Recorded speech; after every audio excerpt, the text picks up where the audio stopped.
That we're talking about today is hate crimes against Asian Americans, in particular Chinese Americans, that were racially charged stemming from COVID-19. The first mention of COVID-19 began on December 26th. There was a doctor out in China who is a medical investigator. She had two patients, an elderly couple who came in with these different symptoms of shortness of breath, things like that, and they also brought in their son who had these same issues, right? So she checked them out on a CT scan, and she immediately identified that their condition was not SARS. And she was greatly alarmed. She immediately began to take action, such as isolating a ward of the hospital. And when she did that, there were actually 4 patients at the time. They continued to roll in. So as of December 29th, Dr. Zhang had launched after December 26th, when she initially got the patients, 4 patients with this chronic sickness that clearly was not SARS. She then isolated them. As the numbers continued to grow in the newly isolated department, she beefed up the security as far as the medical professionals and the amount of protective wear that they should wear. She upped the whole ante, to her supervisor. So December 29th, she had launched the epidemiological investigation, and then by 3:10 p.m. on December 30th, the Wuhan Health Commission issued emergency notice.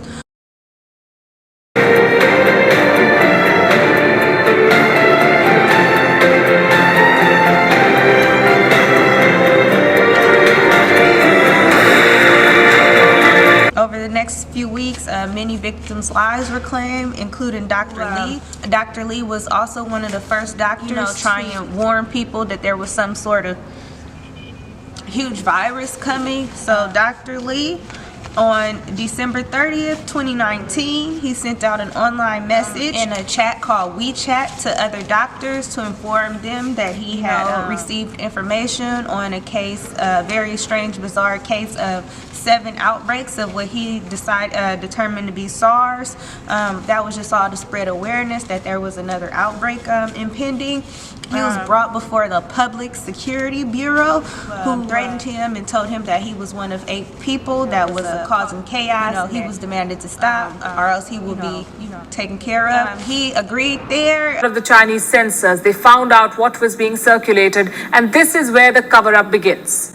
Dr. Lee was pulled up by Chinese officials for sharing the report. He was accused of spreading rumors.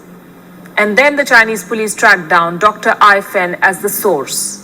They told her to stay quiet. First, she received a warning. Her hospital told her to not spread this information.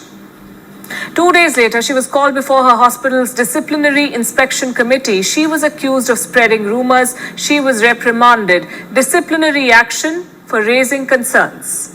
Dr. Ai Fen tried to warn her seniors. She tried to raise an alarm about the Wuhan virus, but her voice was muzzled. Expert says it is impossible to tell when the Wuhan coronavirus will peak.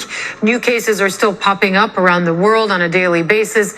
In mainland China, at least 132 people have died, and there are more than 6,000 confirmed cases. 91 cases have been reported elsewhere. Now, the WHO says human-to-human transmission outside of China is, quote, deeply concerning. Their emergency committee is set to meet Thursday to decide whether it is now an international emergency. Dr. Ai Fen tried to warn her seniors. She tried to raise an alarm about the Wuhan virus, but her voice was muzzled. The interview says that she knew about human-to-human transmission, but no one listened to her. The famous lion dance. As the legend goes, villagers were being threatened by a deadly monster, so they created their own version of a lion, the only creature brave enough to scare away evil spirits. Said many times that the U.S. is doing far better than any other country when it comes to testing. Yes. Why does that matter? Why is this a global competition to you if everyday Americans are still losing their lives and we're still seeing more cases every day? Well, they're losing their lives everywhere in the world. And maybe that's a question you should ask China. Don't ask me, ask China that question, okay? When you ask them that question, you may get a very unusual answer. Yes, behind you, please. Sir, why are you saying that to me specifically? I will kill Asian. I will kill you all Asian. I don't know him. We don't know him. It's just like we're buying food. He just choking on me and then he hold my hand. I can't even reach him because he's 6-footer. The group Stop AAPI Hate says there have been nearly 3,800 reported racist attacks on the community since March of 2020, back when the coronavirus pandemic began. Why do you keep calling this the Chinese virus? There are reports of dozens of incidents of bias against Chinese Americans in this country. Why do you keep using this? A lot of people say it's racist. It's not racist at all, no. It was a very uneducated statement. I think you have to be responsible when you choose terminology to give people an idea of what to picture, what to visualize. There have been more than 2,500 incidents of anti-Asian hate crimes reported between March and September of last year. That's according to a new study from New York's Asian American Bar Association. Normally, this would be such a huge time of celebration in the Asian American community. It's obviously subdued this year because of the pandemic, but also because of these heinous attacks against Asian Americans. San Francisco's Chinatown is one of the most economically hard-hit areas, even though its infection rate is relatively low. That's because they're not just dealing with the pandemic here, they're dealing with the blame. It's desolate and there's nothing here anymore. Grant Avenue on a Sunday morning would normally be jammed with shoppers and diners, but now it's quiet and empty. Stephen Lee co-owns the Sam Wo restaurant that has been operating in Chinatown for more than 100 years. And you see now, this is a result of a pandemic. The tables are empty as a restaurant that once had people lined up down the block, but in Chinatown it started early, in February, before the lockdown even began. The restaurants here were empty. But you go through the tunnel or you go to North Beach, they're all full. So it seemed like there was something going on that they were scared.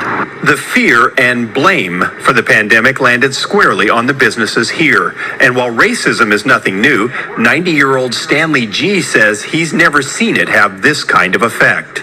China is the district that is worse than any other places. I don't care worry about the restaurant or things like that. I worry about my people here. It's the saddest thing.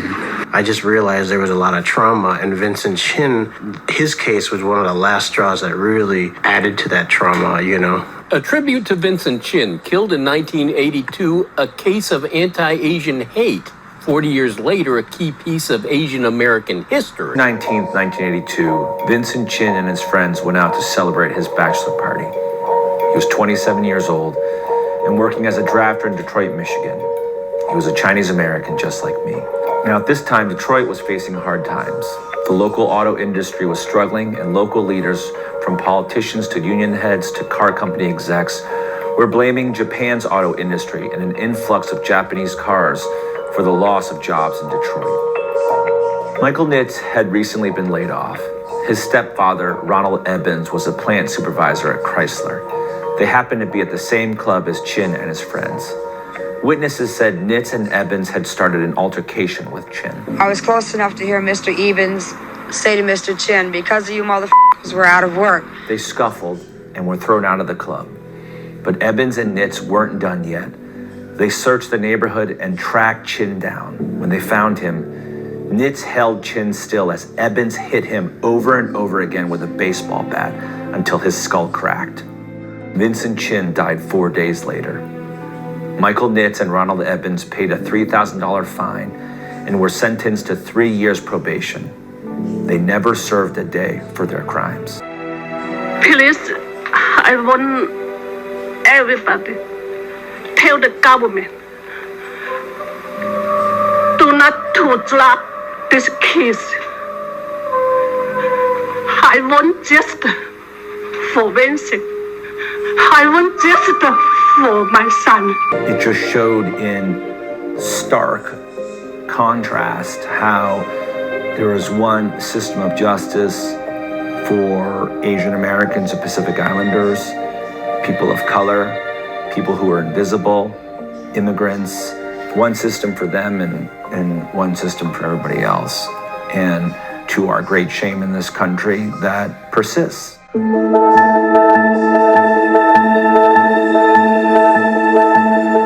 It's a history that we have to confront and reckon with. And so let's not be surprised, and let's not pretend that it's not happening now. In conclusion, this COVID-19 virus originated in China. However, the Chinese doctors did everything they could to spread awareness of the upcoming epidemic, yet they were silenced or made to disappear. When the virus arrived in America, Donald Trump labeled the virus as the Chinese virus. As the virus wreaked havoc globally, Chinese people were targeted within Chinatowns, as well as Asians in general being stigmatized and attacked. Community groups like Stop AAPI Hate supported the Asian community by advocating for separation from the virus and Asian ethnicity. Groups like Stop AAPI Hate also served as a center to keep track of the Asian experience, including feelings of hurt as well as crimes being committed. As the pandemic subsided, it is important to continue to speak on the unfairness of the COVID-19 virus being called the Chinese virus. During the time of COVID, there was a huge surge of violence directed towards Chinese people because of the unfair terms used to describe the deadly virus. It is important to dispel any connections from Chinese people and the pandemic so that moving forward, history is taught that no ethnicity was responsible for the virus.